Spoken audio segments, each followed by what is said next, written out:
Yo guys, what's up? It's Zyler with HandSkate, and today I'm going to be going over, in my opinion, the 10 easiest hand skate tricks. That might sound a lot like a David Jones video, and it's totally not because I just watched one. Let's get into it. To start, a pop shove it. Pop shove it is one of the easiest hand skate tricks, also one of the easiest skateboard tricks. It's done by spinning the board 180 degrees while keeping your hands or feet in the same direction that they started. Practice steps for the pop shove it. Just using your backhand to try to spin the board 180 degrees. If you have a hand skate, the hand graphic should face the other way when you do this. Something like that.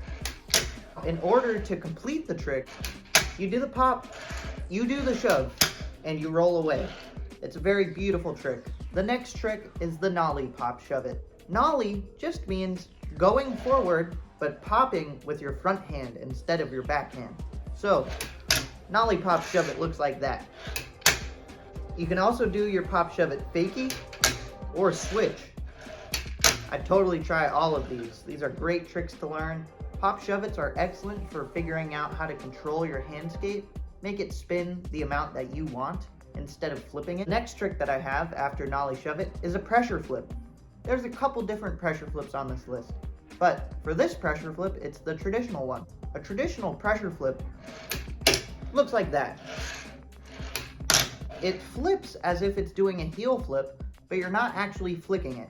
It's just using your backhand in the correct place to apply pressure to your fingertips, making the board flip.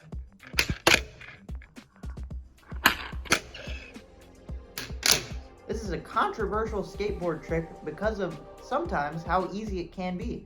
Pressure flips. Pressure flips kind of older trick. It's like, what? Dude, seriously? Pressure flips? Yeah, what? It's old school. We're doing old school stuff, right? Yeah, but pressure flips? Yeah, it's like a flip trick. No, dude. No? You're on your own on this one. I have nothing to do with it. On a hand skate, it's not so controversial, but it still is pretty easy. I would give this one a shot. After the pressure flip, I've got an impossible. Despite the name being quite deceiving, it's actually not impossible. This one is kind of easy on a hand skate. Reason being, your hand's flat. So you could just flip it over the back of your hand, and it's pretty simple. To do an impossible, you want to pop it up with your backhand and follow through. By following through, it's like when you're playing golf. You want to finish that whole swing. You're playing golf with your hand skate, and you're going to follow through the impossible, finish it, wrap around. That's an impossible right there. Sometimes people confuse 360 shove-its for impossibles.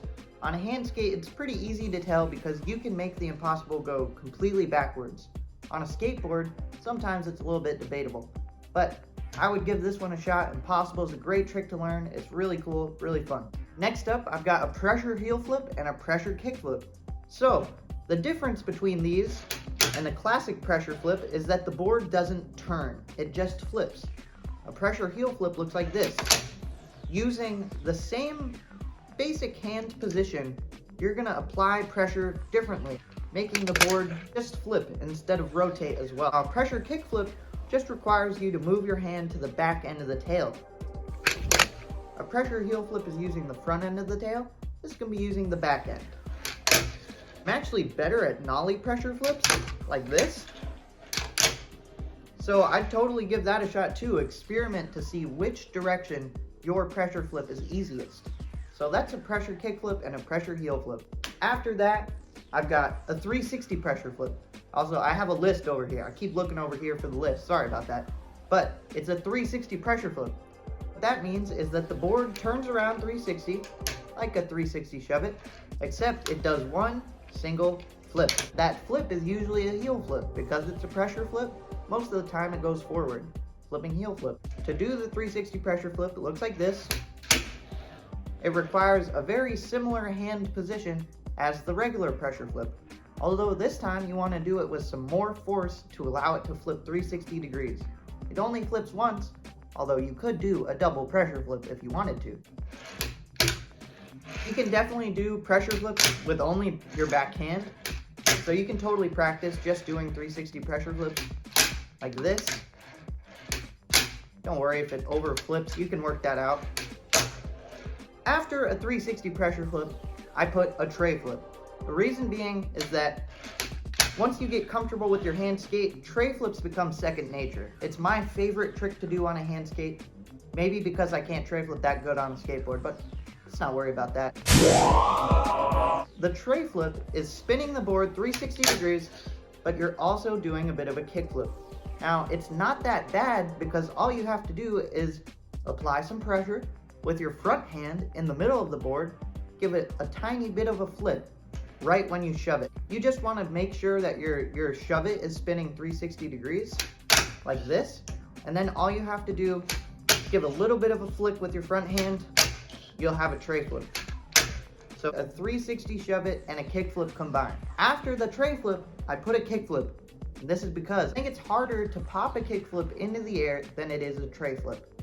Tray flips require really just your backhand to pop it. So you could do a super high one just by putting more force on your backhand. With a kick flip, it requires work from both hands. So in order to flick the kick flip up into the air, you have to do the pop, get your flick, but kind of really drag the board up with you. And then you want to flick somewhere off the nose like that, trying to even it out. Your first kick flips are probably going to look like this, very close to the ground. They might even roll on the ground. That's fine. It's totally cool to do low kick flips. You got to start somewhere. So do a couple of low kick flips, try to get some higher ones. Something that helps me is putting a book, and then I try to kick flip up the book or off of it, depending on what you need. If you need more air time to get the flick, definitely try it off of something. But if you're up for a challenge, try to do it up something. That makes it easier to do higher kick flips. That is definitely on the list of the easiest tricks you can do. Just a little kick flip, you got it. Next, I have a big spin. A big spin is taking your pop shove it and adding a 180. If we break it down, it's really a 360 shove it with 180. But for me, what I like to do is think of it in two steps. I think of it as a shove it and then a 180. So all put together, it looks like that. But if you take it one step at a time, you do a shove it and then you do the 180. You can kind of land on your nose and pivot. A little bit of a manual there. Those are pretty fun. Now, if you want to get tricky with it, you can do a big flip. That is a tray flip with 180. Also, a varial flip with a late 180. So, all put together, it looks like this. Oh, dang it. All put together, it looks like this. And then with two steps, you've got the varial flip and then the 180. Like that. A varial flip is also on this list, just not actually listed. I think it's one that you can definitely do. It's pretty easy. I still think tray flips are easier. Last trick, trick number 10, the ollie. I put this one in the last spot because it's actually kind of hard. I'm gonna say that the ollie is the hardest, easiest trick that you can do. It requires your backhand to get a nice, smooth, straight up pop, and your front hand to be willing to drag the board into the air. Together it looks like that. Your first couple ollies are probably not gonna look like that. They're gonna be really hard. The board is gonna wanna flip, it's gonna wanna spin. All sorts of crazy stuff is probably gonna happen when you try to do this ollie. I promise you, you just practice it a ton. You practice this first step of just getting a straight up pop, and then you bring your front hand on, just try to give it a bit of a drag, little bunny hops there.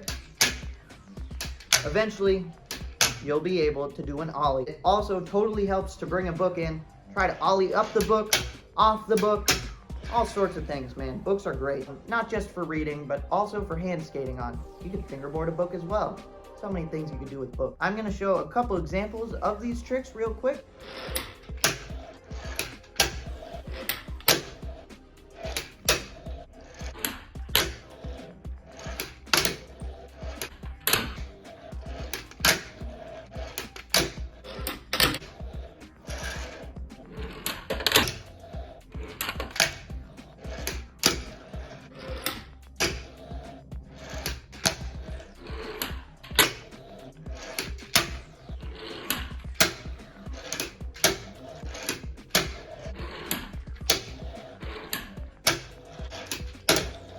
Thank you so much for watching. If you have a cool trick idea or a video idea that you'd like to see, leave a comment below. I'll try to make a video on it. Thank you so much for watching. Follow us on Instagram at HandSkate, on TikTok at HandSkate. Make sure you subscribe on YouTube. HandSkates are $17.95 at handskate.com. Free US shipping. Go ahead, check that out. Perfect time for the holiday season. Get yourself one, get your homie one, get a loved one one. Enjoy your day, friends.